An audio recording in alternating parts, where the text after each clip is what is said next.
നമസ്കാരം. പെൻഷനുമായി ബന്ധപ്പെട്ട അറിയിപ്പിലേക്ക് എല്ലാവർക്കും സ്വാഗതം. ആദ്യമായി കാണുന്നവരാണെങ്കിൽ സബ്സ്ക്രൈബ് ചെയ്തുകൊണ്ട് ലൈക്ക് ചെയ്യാൻ മറക്കല്ലേ. സംസ്ഥാനത്ത് കുടിശ്ശികയായിരിക്കുന്ന ക്ഷേമ പെൻഷൻ കൃത്യമായി നൽകാനുള്ള നടപടിക്രമങ്ങൾ ആരംഭിക്കുന്നതിന് ബഹുമാനപ്പെട്ട ഹൈക്കോടതി നിർദ്ദേശം വന്നിരിക്കുകയാണ്.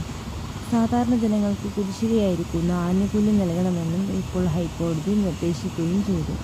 62 ലക്ഷം വരുന്ന ആളുകൾക്കാണ് ആശ്വാസകരമായിട്ടാണ് ഹൈക്കോടതിയുടെ നിർദ്ദേശം ഇപ്പോൾ വന്നിരിക്കുന്നത്. കുടിശ്ശിക നൽകിയിരിക്കുന്ന ഉദ്ദേശിച്ച് ഈ മാസം 30-ന് 3200 രൂപ സർക്കാർ പറയുന്നതനുസരിച്ച് എല്ലാ മാസവും ഇനി പെൻഷൻ വിതരണം ഉണ്ടാവുകയും ചെയ്യും.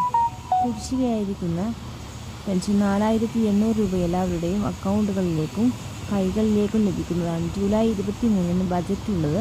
ഇതിനാൽ സംസ്ഥാനത്ത് ഇത് പാക്കേജ് അനുവദിച്ചിട്ടുണ്ടോ എന്ന് അറിയിക്കും.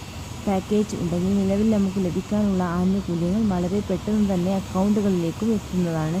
ജൂലൈ മാസത്തെ പെൻഷൻ തുകയാണ് ബുധനാഴ്ച മുതൽ ആരംഭിക്കാൻ പോകുന്നത് എന്ന് ധനമന്ത്രി അറിയിച്ചിട്ടുള്ളത്.